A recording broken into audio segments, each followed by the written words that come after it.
Maharaja gold and diamonds, toll junction, Edappally, Palluruthy, Tripunithura, Kalady, Eramalloor, Aroor Palli, Thuravoor, Thrissur.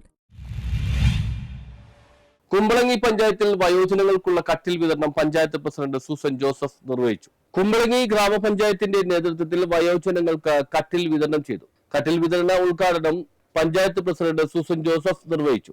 60 മുതൽ മേളിലോട്ടുള്ളവർക്കാണ് നമ്മൾ ഈ കട്ടില് പറഞ്ഞിരിക്കുന്നത്. 79 പേർക്കാണ് കുമ്പളങ്ങി ഗ്രാമപഞ്ചായത്തിൽ പറഞ്ഞിട്ടുണ്ടെങ്കിലും 48 പേരുടെ പ്രോജക്ടിന്റെ ആദ്യത്തെ ഗഡുവായ 48 പേർക്ക് നമ്മൾ ഇന്ന് കൊടുക്കുന്നു. ബാക്കിയുള്ളത് അടുത്ത മാസങ്ങളിൽ തന്നെ നമ്മളത് ഇംപ്ലിമെന്റ് ചെയ്യുന്നതായിരിക്കും.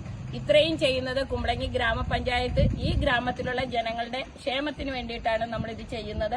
നിങ്ങളൊന്ന് ചിന്തിക്കുക.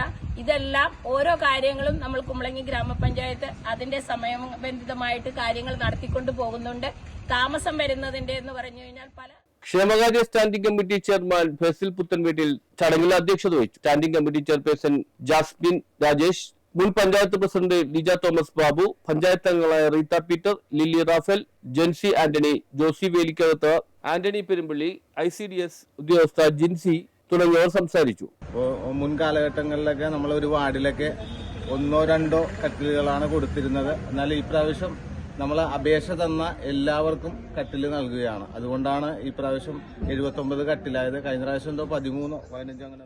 ഈ ഒരു പദ്ധതി നടപ്പിലാക്കുമ്പോൾ നമുക്ക് വളരെ സന്തോഷമുണ്ട്. കാരണം ഈ ഒരു വൃദ്ധജനങ്ങളെ എല്ലാവരെയും ആ ഒരു പ്രായത്തിൽ നമ്മൾ പരിഗണിക്കുന്നു, അല്ലെങ്കിൽ അവരെയൊക്കെ നമ്മൾ ഓർക്കുന്നു എന്നുള്ളത് വലിയൊരു കാര്യമായിട്ട് തന്നെയാണ് ഞങ്ങളും കരുതുന്നത്. 3,90,000 രൂപ വിനിയോഗിച്ചാണ് വയോജനങ്ങൾക്കായി കട്ടിൽ വിതരണം ചെയ്യുന്നത്.